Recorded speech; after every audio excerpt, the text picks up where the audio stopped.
Good afternoon. I'm Maricel Halili. This is One News Now. The United States advises its citizens to reconsider travel to the Philippines due to the COVID-19 pandemic.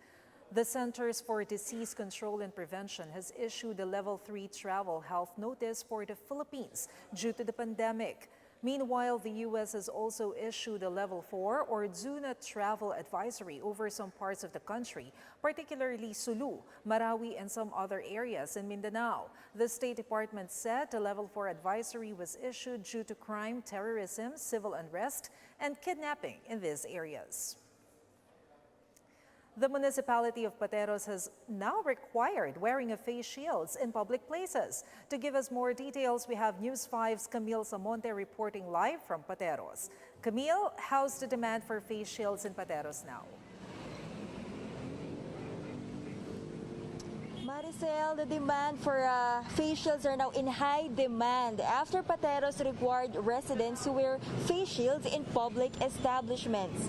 The mandatory wearing of face shield is now part of the municipality's minimum health protocols on top of wearing face masks and observing physical distancing. The new municipal ordinance signed by Mayor Miguel Ponce III says that residents found non-compliant will have to pay a 2,000 peso fine. The new requirement was intended to further reduce in public areas.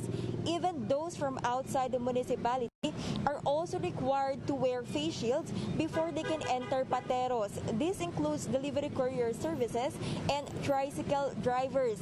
The LGU also put up a portable faucet where they can wash their hands. Some residents are in favor of the new ordinance, but a vendor said it is now difficult to get supplies of face shields. Lahat pakikipagtulungan sila po sa kalagayan po natin ngayon. Oo, para maiwasan yung pagkalat ng maproteksyon yung mga sarili natin from COVID. Okay naman siya. Marami mga bumili pero mahirap makakuha kami ng stock dahil nagtaasa na po sila, kakaubusan na po. Kahit saan pong supplier mapuntahan po namin. Maricel, the new ordinance is already being implemented, but according to authorities, they have not found any violators so far. Maricel? Yes, Camille, you mentioned earlier that violators will have to pay 2,000 pesos for not wearing face shields. But does it mean that the authorities will not give any warning, even for first offenders? They have to pay 2,000 pesos automatically? Yes, Maricel, according to the authorities that we've spoken to earlier, they are very strict in implementing this ordinance. In fact, the ordinance was already announced last week, so they expect that already bought their face shields. And even earlier today in the market, when we were going around, some residents are already stocking up face shields. Maricel?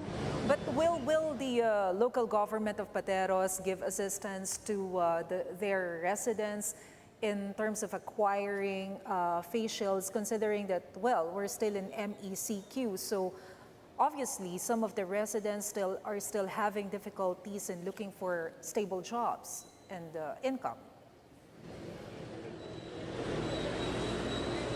Yes, Maricel, we haven't got any information regarding on the assistance, no, in terms of providing free face shields. But some residents are very creative. For those who cannot afford in buying face shields, they can come. The authorities suggest that they can come up with other means so that they can protect themselves, because it's really important that aside from face masks, they have to cover their eyes and their nose and their mouth. So it's the authorities are very strict in implementing this ordinance. Maricel? All right, thank you. That was Camille Samonte reporting live from Pateros. Here are other stories we're keeping our eyes on. The Foreign Affairs Department reports 11 more Filipinos injured in Lebanon following the Beirut blast. This brings the total number of injured OFWs to 42. St. Luke's Medical Center in Taguig and Quezon City announced that they have reached full capacity of allotted beds for COVID-19 patients. And presidential spokesperson Roque says the recent SWS survey, which showed that 5 out of 10 Filipinos believe that it is dangerous to print or broadcast criticisms against the government, is influenced by the congressional hearings on ABS-CBN's franchise renewal. Roque says the Duterte administration continues to respect freedom of speech and freedom of the press in the country. For more updates, follow News 5, the Philippine Star, and Business World Online. Visit our website, onenews.ph, for more in-depth analysis.